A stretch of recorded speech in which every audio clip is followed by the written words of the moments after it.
And I would welcome George Katheklakis, the Managing Director of KDN Group, who's going to speak about his experience with multi-unit housing developments in Canberra. Thank you very much.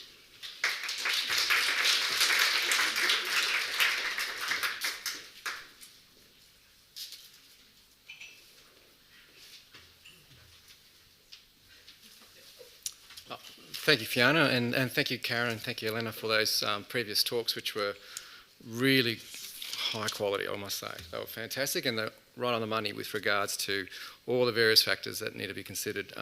My name's George Katheklakis. I'm from KDN Group. I don't do this on a regular basis in terms of doing the presentation, so I can't even see a screen. So, down here. And I just got to touch base with Brian. Did you get the... Here we go. Right. So my first... before we go anywhere, today we're on Ngunnawal and Ngambri land, so I'd like to, as KDN Group, acknowledge the Ngunnawal people and the Ngambri people as the traditional owners of the land on which our business operates. We recognise their continuing connection to land, waters and culture, and pay respect to their elders past, present and emerging. Now, back to the first slide, and thank you, Fiona, for actually inviting us up here today, because it's a topic which has been going around for a while, and there's been little opportunity, I guess, to actually talk about this in this kind of forum. So what you're doing is fantastic, and Chris, Chris, terrific work, and to be able to put this together in such a short time that you've done shows that you have a level of energy behind you that's burning. So great. First slide. I put this slide up. It's I guess it's a bit of a confronting slide, because what it does, it says, "Ooh, that's big and bad, and that's kind of scary," and it is, because what you're looking at is a high-rise multi-unit development which was recently completed in Ngunnawal, and it's called Lumi. And it's a development that we did as KDN Group, and hopefully through this project I'll try and demonstrate some elements which come to mind when you're considering how to do things. Not just the finished product, but just the journey along the way. Now, let's see if this goes the way I want it to. There we go. Okay, so to begin with, who is KDN Group?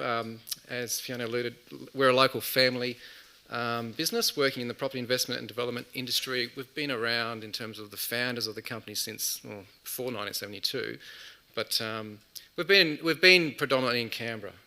We develop and manage a range of residential and commercial types of projects. The project you see there is Wynyard House in Ngunnawal, which was a project developed for the ACT government as their accommodations or office accommodation centre, which was a real pilot project for the ACT government, because what they were trying to do was to partner with the developer and get the developer to propose back to them a means and a way to actually accommodate their workforce.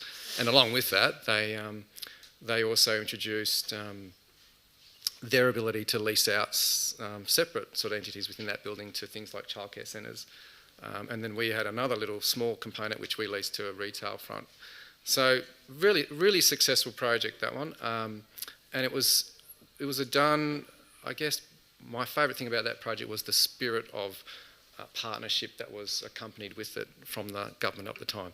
So it was really, I thought it was a fantastic project which was very level-headed and put trust in everyone, and we kind of developed a really great outcome there. We are actively involved in organisations. I'm a previous president of the Property Council of Australia in Canberra on the ACT, and that's given me a bit of an insight into the what's happening on the big end of town, if that's what you want to call it, down to the local level of developers in Canberra. So, and we have our sort of connections, I guess, if that's what you want to call them, in terms of who to go to when when things go wrong, I suppose. As a general ethos, we hold a long-term view on what is a good property development and what property should have in it. And for doing that, I suppose because it's a family business and we have a long-term view, it's not hard to actually say you have a sustainable way of thinking about the future. Because if you have that view, and you're not just a build it and flick it type attitude, you always are thinking about, well, if I do this today, how's that going to impact me in 50 years' time or 20 years' time? Ultimately, what you build today are the seeds for tomorrow. So it's important to have that as the one of your values, I suppose. So that's the group. I think the next slide I created, there it is. I added an extra slide in because I thought I just want to give you an insight into who I am and who our family is. And this kind of will give you a bit, so I was born in Canberra Hospital. I grew up in the village of what I call Farra, because to me, as growing up as a kid, it was like a little valley and it was just a hub of activity. We went to the Farra Primary School, the kindergarten. My whole life was just surrounded by people back then. It was just the greatest upbringing, I think, and really privileged to have had that. So along the way, though, in Farra, Dad had this great idea. He said, go buy a printing business in Athens and we'll go live in Athens for a while. I said, we had no say in it, we just went. But where Dad's from is in a village in Crete, on the eastern tip of it. Crete's an island of Greece, and it sort of sits kind of south of the mainland, and it's quite a sort of long, skinny island, about 300 kilometres long, and so in some sections only about 5 kilometres wide. So on the eastern end is this thing called the Lasithi Plateau, and you can see an image of it there, and essentially it's these amazing rocky mountain outcrops perched about 600 metres from the ocean, only 3 k's from the sea, and then behind that range is this plateau that's just formed like in the dish, and it's abundantly fertile and rich. And there's a photo of all the windmills, which going back now maybe 50 years you would have seen. And essentially all those windmills are wind turbines, I guess, that's what you can call them, where they're pumping water up from the water table below. And they're essentially growing grapes, olives, and producing food for their villages. And the village is where we actually spent most of it's the part that I remember the most in Greece, strangely enough, even though I was living in Athens.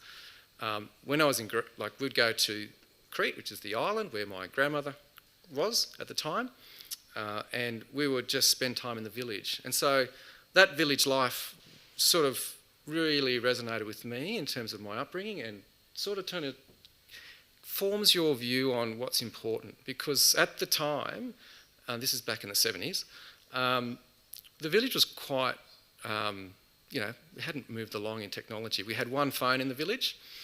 There was, they had put electricity to the village, so that was great. Although where we went to for our sort of coastal holiday had nothing. But with one sort of, there was a few wells around the village. They just tapped into those, so there was town water. But what it showed to me was that you had to work together as a community to get things to work. And whilst you did that, you actually brought these incredible relationships to the fore. So, that's where you sort of learn that what we're all trying to get to is kind of back to the village. Because that environment and that structure, which, goes through all the different age groups, was a really robust and lively and, very meaningful existence. It's slightly different now when you go back, and that's kind of sad, but it is emerging again into something else. But just sort of throw that in. Beyond that, finished Farra Primary. I went to a very posh school called Canberra Grammar School, and after that got into University of Canberra. So I did my degrees of Bachelor of Environmental Design and then followed up by a Bachelor of Architecture, which was great for me because I was able to immerse myself in things that I'd always dreamt of, that I might be able to be done. And there you go. I ended up graduating and becoming a registered architect. I then moved to Brisbane after working a small stint in Canberra, and then I came back to Canberra in sort of early 2000, where I started to embark on being what they call, and what Karen termed, a development manager. How is that possible? And it's quite interesting because to be an architect puts you in a really good position to understand the various facets of development management, other than, at the time I remember this clearly, we didn't quite have the right financial wisdom, I suppose, to understand how the mechanics of finance worked in the background. So if you can find yourself a really good architect that has really good financial understanding, they're pretty well suited to becoming that development manager, because the traditional role of an architect was always to combine all the consultants together as a team under their own banner, and they were the traditional project manager of the past. That's been broken down now. You've got a lot of project managers in their own rights that call themselves project managers, but with sometimes little experience in the actual construction industry and how it all works. So when you're out there looking at different, or talking to various parties, it's really good to do background checks in terms of, so where have you actually come from? What are your qualifications? So that's, I'll go to the next slide.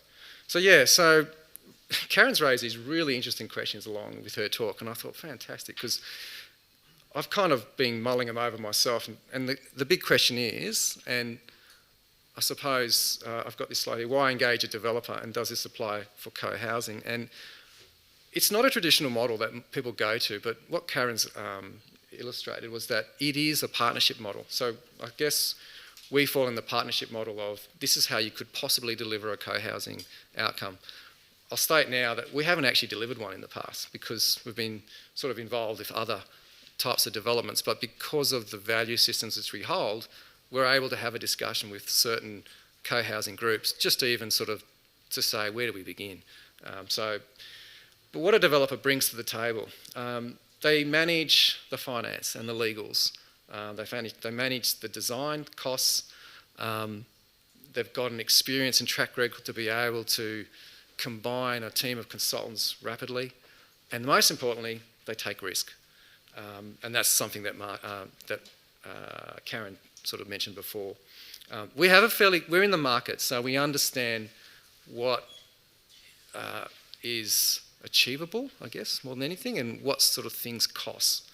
And most importantly, if you go to a developer with a development management background, well, the developer has equity, and the developer acts like a quasi-bank in a sense. So by going to the developer, and if you get on with the developer and you can actually strike an accord, an agreement, you can say, let's do this, and the developer knows how to approach the banks for finance, but the developer themselves have a certain amount of equity which they can assist the process with.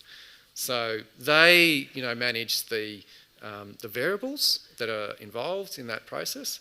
They understand the risk factors, and they can deliver this at a greater speed than if you went down a do-it-ourselves path, perhaps. I'm not saying that's the better way or it's the worst way. There's many ways to do this. I'm just trying to myself understand how to actually approach this.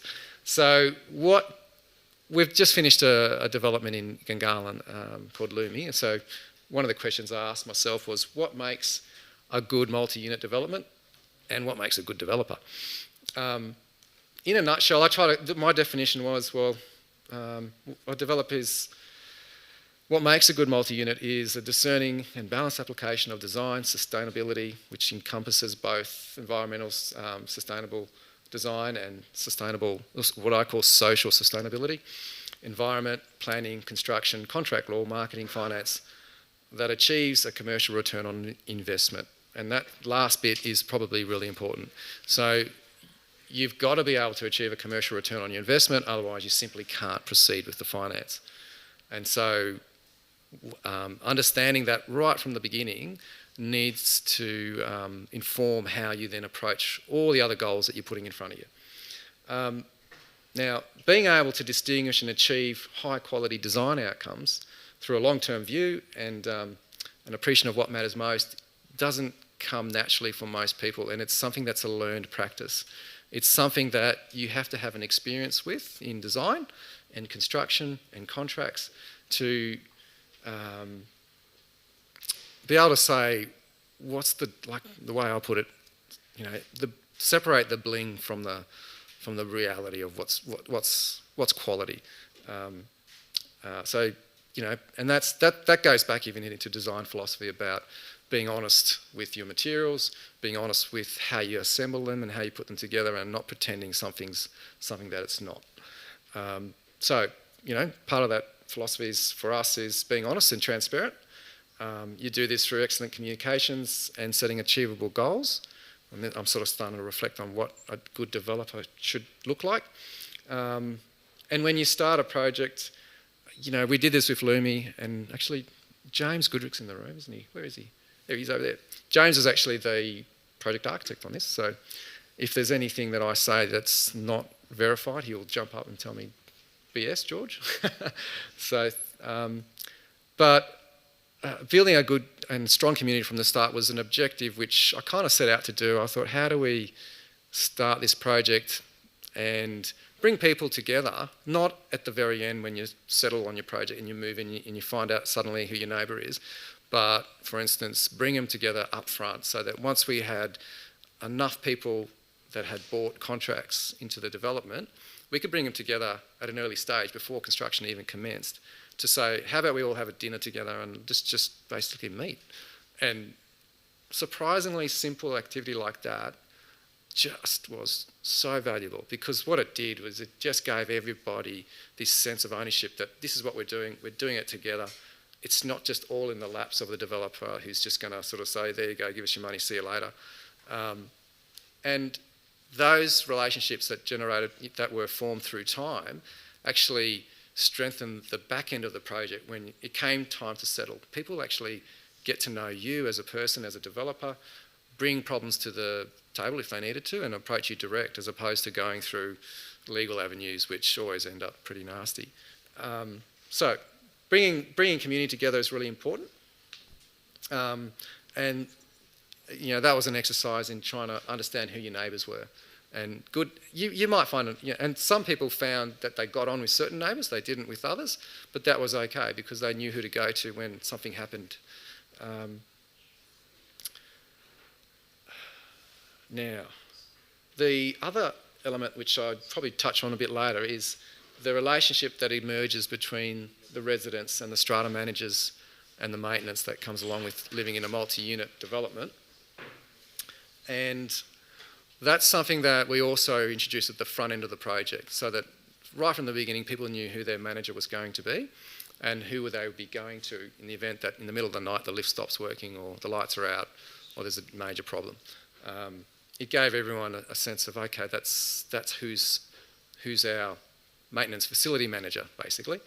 And the other thing that I also learnt was that by having these sort of get-togethers and by sharing what we were sort of trying to instill as the values of our development, we had an understanding of what our shared goals were. And having those shared goals is really important for, general sort of your contentment with what you're doing is the right thing. So, big question, does co-housing fit the developer mould? You may have thought previously that definitely not, but maybe what you're thinking now is possibly. And that's what I guess I'm trying to introduce to everyone here today, is that it's a possible means to achieving a goal in a certain time frame.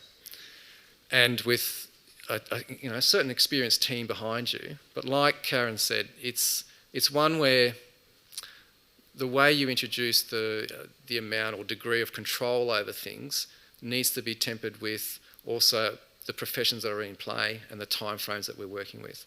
So, if you said to me now, oh, George, can we get involved in design early up? I'd say you can, in the sense of what is really important is to form the actual brief that you want to achieve. And to form a really good brief, you actually have to do some design exercises. You have to get together in a room and start drawing. Because I find myself as an architect, I can't do it unless I visualise. I've got to draw it before I understand it. And then from there, you can put it into words. I work in that sort of manner, and others work differently. They might go from words to pictures, but put words and pictures on a piece of paper, and it's amazing what you get out at the end of it. So you can have that process in that sort of delivery. And then I think what the important thing is, you've got to really put a bit of trust in the architect of the day and say to the architect, this is what we're thinking. Can you go away and think about how this might be delivered back to us? And let them also use their expertise to suggest a way forward. There's no reason you can't say to the architect or the developer, we're really interested in these materials. And I think that's for the architect and the developer to consider together and say, right, we think that's a really novel idea and it's going to work because we can get these benefits. So there's multiple ways you can do this. It's not conscious of how much time I've got for you. 10, maybe some questions. Okay, great. Okay, well, Karen touched on what is the development feasibility. Really, she said it better than me probably, and these are just words, but essentially, the total development cost is what we're looking at the end of the day, and that comprises of the cost of land, consultant fees, authority fees, levies, construction costs, the marketing, agents fees, finance costs, and that thing called the profit margin. And that profit margin is required to enable financing to occur. And I haven't written it there, but what the banks essentially are looking for is something in the realms of 15 to 20% profit for them to say, we're able to absorb that as a risk and we can fund this project. So as a developer, you can say, all right, well, if that's what the banks need, we can just lock that in and say, all right, we don't want to operate outside that, but as long as it's sufficient for a bank to say, yeah, we're happy to finance you, that works. And you can see that the cost of land and profit margin are kind of in red, but really, and they were the two variables which I thought, they can vary a lot in the industry. And what maybe a lot of developers do is they'll put them in initially, but along the journey, if they can increase their profit margin, they will. They've got a commercial right to do it. And if they think they can achieve it with meeting minimum requirements, that's what they do. We kind of have a slightly different view. We say that, if provided the margin is adequate, if we can improve the product, then why wouldn't you try and do that? Because then you're also minimising your risk in the long term for things going wrong. So, taking shortcuts or substituting materials isn't always the novel idea at the beginning, and it sort of comes to bite you in the arse at the end. The other big factor that is important is the cost of land. And the reason I sort of raise this is because cost of land is a funny thing. It's derived by, land economics. And if you talk to a valuer who is an expert in land economics, they will explain to you how the value of a land is generated. And in the ACT, we have a very strict sort of way of valuing land. We're a leasehold system, and the way the government sells you land to do these types of developments is generally on the basis of highest and best bid wins. So when you're faced with that scenario, you're sitting there going, okay, so I've got to start paying more money to get this block of land, but the more money I throw at it, the less money I've actually got to put into the development. So it's a conundrum in the sense of, if you really want the land, how much are you prepared to pay for it when you know, like all those other costs, we're developers, we know what those costs are. We know how to achieve them in a really high quality manner. So when you put that all in and then your land cost is compromised or it's increased too high, we simply don't proceed. We say we can't because we can't actually deliver it at that price without compromising quality and value. So we have, I guess we do have opportunities in the ACT at the moment where they are considering bids that say, look, we're after a specific product. Can we proceed on that basis so that rather than you release land in the traditional manner, which is through auctions, sometimes they do it through expression of interest, it's more of a selective process, and if you have the right criteria, they may consider it. I still have yet to see where it's going to end up, because I know there's a thing out there that they're doing at the moment which it's called demonstration housing, but what it will probably come back to is the cost of land and whether it works or not. So really important element to consider when you're doing co-housing or any form of housing is that cost of land, and is that cost of land affordable? And this will go back to something else which we'll touch on. Some of the benefits of co-housing in that, or here's a one. I actually think a good name for it is I call it active housing, because what you're doing, rather than getting buyers that are just coming like buying off the plan, say for instance, and forming at the end, you're forcing them to work early in the project because they've got to get organised, they've got to become involved, know what they want, and put it on the table. And by doing that, and if a developer can respond to their brief, you've essentially got your buyer, in a sense. So, buyers sort of take the risk that I'll put something to market if I can get a 75% sale rate, I can then go to the banks and they'll fund that for me. If I can go to the banks and say, look, I've got 100% commitment on a development, I don't have to go to market.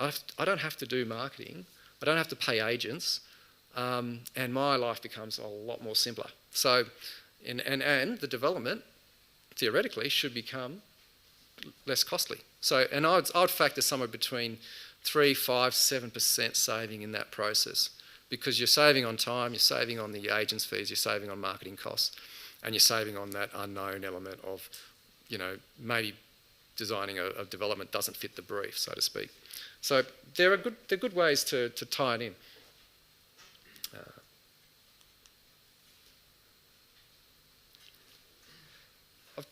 This was just that's more a summary as to how you integrate up front with the developer, and these are some of my ideas, I guess. So I can't say these are all been sort of road tested because they haven't happened yet, but this is how I'd see it. And that, as I alluded, rather than being at the end of the contractual process, by having participants at the beginning, you get the advantage of being obviously involved with the developer up front and being able to shape it the way that you in your own minds want it to be. You need to get together and establish what they call a development agreement and an entity to form into, and this would allow the development to be held in an entity, so that right from the beginning, that entity is one entity that on the actual completion of the development would be passed on to the owners, and what you're hopefully trying to achieve is the avoidance of stamp duty along the way, because if you can do that, then that's going to save you stamp duty. And otherwise we pay stamp duty on the land or the purchase of the land, and then we pay, it's paid again by the buyers at the end when they settle on their properties. So using this method, you'd only be paying for it once when you acquire the land. So great benefit. So if you, in that development agreement, you'd have to negotiate what are the terms of our contract in terms of, how much profit do you want at the end of the day? What are the fixed elements in your cost plan? How you're going to proceed? Which lawyers you're going to use? I think, Karen made a really good point. You've got to really have a very solid property lawyer behind you when you do this, because when you're trying to pass title from one place to another, it's never that simple. And I always find that you get different advice from different people depending on who you ask. So part of that development agreement needs to touch on those areas. You'd obviously do the bits that Karen talked about, and I'll flick through this because I don't think I'm covering anything new there. Other than, we have a system in the ACT where we strata title or we create the body corporate. And generally, and what happens up front is the developer will create the inaugural minutes, of which they're the only member, and then they pass that on, and then that gets passed down to the strata manager at unit title registration, who then calls for the first annual general meeting to then create the body corporate and the executive committee. One way you could do it is, and part of that is that you create these house rules and the system in which the property is going to be managed into the future. So if you can bring all that at the front end of the development, well, you're actually tying into an existing framework, a method of employing a proven system, I guess. And that's something that we should look at more in the future in terms of why try and reinvent the wheel. Maybe it's just a question of when you get active in that space. And if you can work with the developer, maybe you can front end it, and maybe that actually resolves a lot of the unknown certainty that emerges out of some of these body corporates. So you essentially you're preparing the inaugural minutes together, and along the way you're also determining your unit title plan and what areas are common areas and what areas belong to residents, their own individual titles. And you could even go as far as, breaking it down to maybe you don't want individual titles, maybe you want one common title over the whole lot, and maybe that's okay as long as that's as long as the banks like that, and as long as the lawyers, I guess, are able to manage that through. Now, it's not for everyone. You can even do that in smaller blocks. You could put 3 houses in one title, another 3 in another, so you could accommodate for family sort of groups. There's no reason you couldn't do that. And so no one's really done this before, I don't think, but you can even go as far as separating out all the, say, the residential units, say you're in a town centre, from the commercial units. And so have a separate entity for the commercial units, a separate one for the residential, and maybe you could even put that under a community title overall, which I've heard of people doing. Sorry. Oh, sorry, I was just moving my hand. Oh, sorry, it was...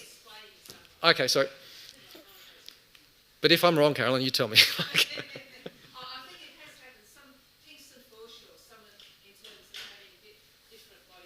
Yeah. Yeah, okay. But it's a little well understood sort of principle, isn't it? Like, no one really understands that. It's a bit of a dark cloud that I can't get... I want to put my head in there, but it's just... Gee, it's got to be simpler than that. Again, does unit tiling work for co-housing in multi-unit developments? I think it does, for all those reasons I just said. There's nothing there that's new. You can also set up your budget up front too, so you can actually reflect what the community, what the owners would consider appropriate for maintenance of gardens and the building itself. And you're not leaving it up to a developer to establish a budget, because a budget in it will have all the maintenance costs, which will then flow through in your levies later on. So if you're aware of all your levies up front, because you're involved in setting the budgets, then you'll be a lot more proactive with the maintenance in the long term. Yeah, look, where to start? Establish that development agreement with your preferred developer and do your homework. Identify the affordability matrix, and this is something that's been touched on before. So in terms of what does that mean, your affordability comes back to the location, because that's the land, and that's going to put a value on your land. The dwelling typology, whether you're interested in sort of multi-unit high-rise potentially. I'd say co-housing fits in something up to 6 stories, probably quite comfortably, and we saw plenty of examples overseas in Berlin that did that. Or whether you want to go, say, townhouse or separate sort of dwellings, or separated out, spaced out, say, in a rural subdivision somewhere. So that, combined with your environmental sustainable design measures that you're chasing, and your inclusions, will sort of form a budget, and then that'll then tell you, is it affordable? So put those all together and you'll come up with what the answer is. Off the back of that, you then determine what your land size is, and potentially where where that land can be found. And the other thing to consider is, don't also discount the fact that you could find a block of land with an existing building on it, that with a bit of out-of-the-box thinking, maybe go to a really good town planner in Canberra, and they can maybe propose how to change the use of that property so that you can accommodate your co-housing around it. Take, for instance, sometimes you do get remnant sort of depots pop up in places like Kingston, and there's no reason you can't approach government and say, look, we think this works as a really good co-housing arrangement. We're going to give it a higher and better use. So the government says, great, we get a bit of a lease variation charge on that. And then you've got an existing building which you can work within that can actually form the hub of the common grounds, and perhaps even some of the actual units themselves. So, you can try it. I think I'm waiting to see one, but I reckon that's a really good idea as well. As I mentioned before, you've got to have your entity known prior to the purchase of the land to enable an efficient transition of the land ownership all the way through. And you want to avoid that double stamp duty. One way you might be able to do this, and I've done it in the past once. It's complex, and I'm not sure if it works for co-housing, but a JV unit trust arrangement could be considered, but you'd need to get legal advice on that. So this is Lumi, that's in Ngunnawal, and I just put these up. I've got 5 minutes. So this is 142 units. They're within 2 towers. One was 6 stories and the other was 13. That there is the 6-storey tower. which just illustrates a different way of approaching an apartment block. I guess a lot of people are really used to seeing a lot of glass, a lot of bling, and a lot of renders of cocktails and bikinis and all sorts of things, which that's not us. But this is a different approach. So, these two towers sit on a double basement, and basements aren't cheap, but we thought it was imperative because without the basement you couldn't get good permeability across the ground floor plane, and if you didn't get that, you'd have a very hostile environment on the street front and the address. So we sort of made that decision up front. We actually said we're not going to go further than 2 basements because if we go any further, the cost will increase and we'll end up having to put more units on the land. So we could have put, I think, 300, 350 units on this. We decided to go for a balanced approach. And when I say balanced, we brought the scale of the development down to the existing context. Just beyond that is there's a childcare centre. That's the next building on the left. And it's only 1 storey, yet we're in the middle of a town centre. But what that also did was it enabled us to allow the tower in the background to get better solar access. And it modulated the existing 20-storey height limit down in the town centre, which is no longer a height limit because I think everyone accepted that might have gone too far. But it was a way of actually saying, well, how do we address that? Rather than to ignore it, we sort of said, all right, we'll propose a 12-storey or 13-storey tower, bring it down to 6, which then went down to 1, so there's a nice gradation of scale. You see in this picture, I'll point out things like the balustrade is it's a steel balustrade. We use solid materials, that steel is then hot dip galvanised, so that in the future you really don't have to paint it at all, and it should last for 50 plus years without any maintenance. The walls are all precast concrete using very high quality mineralised paints, which are equivalent to what you use on lighthouses. So, and all the time we're thinking about how do we use something. It might cost us a little bit more today, but that will save a lot of money in the future. And sort of you go for those inherently robust materials like steel, which is hot dip galvanised. You use concrete with really good quality paints or just concrete. We didn't use just a plain concrete finish because we haven't had a lot of success in Canberra. The quality of those precast panels in Canberra have not been up to scratch, and I think you can see a really good example of it down the road here. If you go down at London Circuit, the top 3 levels of a certain building just don't look the same. It's like someone forgot to add a certain finish onto it, but that's not for me to comment about, really. But I don't know how you can actually walk away from that and go, oh, that's okay. It's not okay. So Lumi was larger apartments because we saw at the time a market for owner-occupiers. So we on purpose, we went out and said, look, we're going to design these things to be bigger. They're going to cost a little bit more, but I think when people understand that they're getting a lot more than your standard product on the market, they'll be prepared to pay that premium. And when you break it down into a square metre rate, you're actually paying less. So, a lot of the agents in town said, well, we're nuts. He said, you can't do that in Gungahlin, that belongs in Kingston. And we said, we don't think so. We think there's an active market that's wanting to stay in Gungahlin and downsize in Gungahlin, or look for a really good first home in Gungahlin that they can live in for the next 5 to 10 years.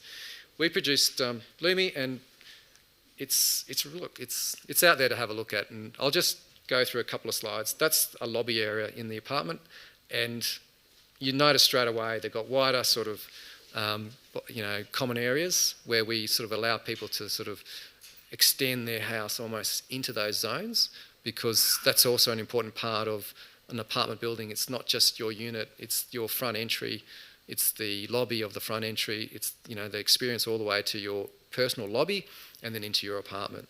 So we like to adopt natural materials wherever possible. We're showing a bit of concrete, we're showing a bit of timber, and then going inside the apartment, some of the qualities we look for: 2.7 metre high ceilings, and we can achieve that with what we introduced was a bulkhead surround, which integrated the lighting, the ducting, other exhaust. It also integrates pelmets for your window blinds. So it was just a a concept which hadn't been really tried before, and we think it worked really successfully. The bits that you probably don't see in other developments, the windows are thermally broken. All our slab levels try to achieve one consistent level from the front door all the way through to the balcony, including the bathroom, so you don't step up into your bathroom, you always just walk in. And what that requires you to do is to set down your slabs, which means you've got to build a thicker slab, which means it's going to cost more. So traditionally what happens is people say, no, we don't want that. We just want a straight slab, thin as possible, we'll just build everything on top of it. And the problem with that is you get water problems, because whenever you build on top of something, you can't tank it properly, and you come into all sorts of worldly issues down the track. But you can't see it here, but the transition from the floor to the balcony also is level. And I haven't got a picture. And there's the bathroom. So when you walk into the bathroom, you're not stepping up, or there's no that toe cruncher.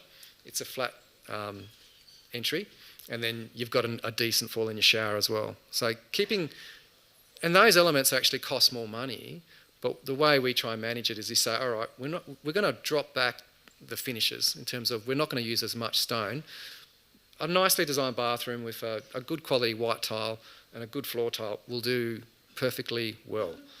And that's just an example of how nice it can actually look.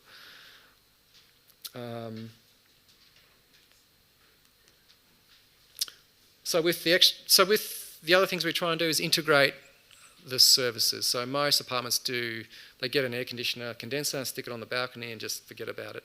It looks terrible, it's noisy. What we did was purposely integrate an enclosure around it that also doubled up as when you open the enclosure canopy, it also opens up as a clothesline. The clothesline sits behind that screen, which then is behind the street, so that you don't see the clothes from the street.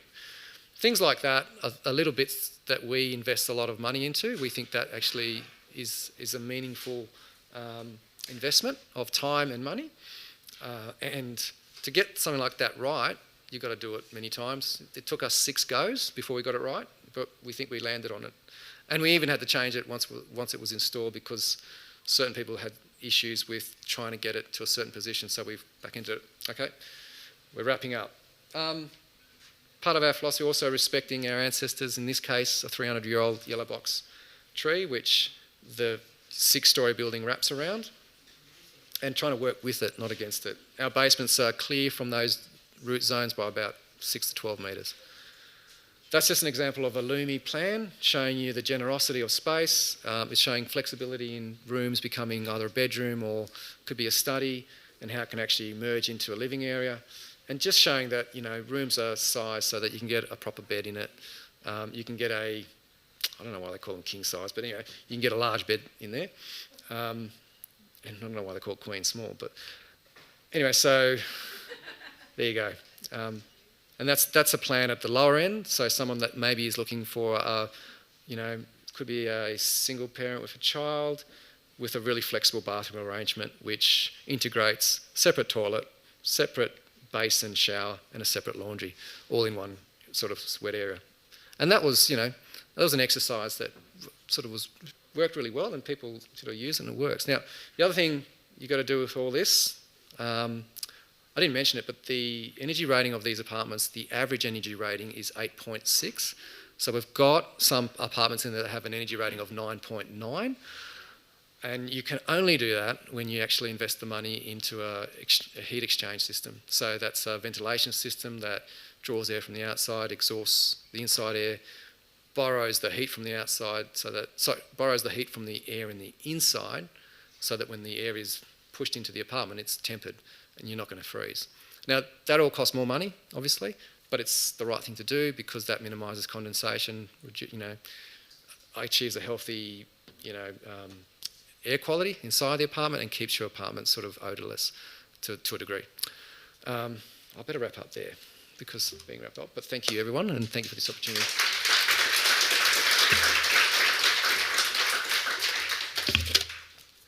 God, I went over time. Thank you. Thank you so much. Thank you very much, George. I think we won't have time for questions. However, people can write their questions on the question board that Chris has left. They can also email Cohousing Canberra. I haven't left our email address prominently, however, I will leave our email address prominently on the pool table over there so that anybody who has questions can forward those through to George. And thank you once again, George. It's yet another great contribution for the day. I could see there was a lot there, but it was really high quality information. Thank you so much.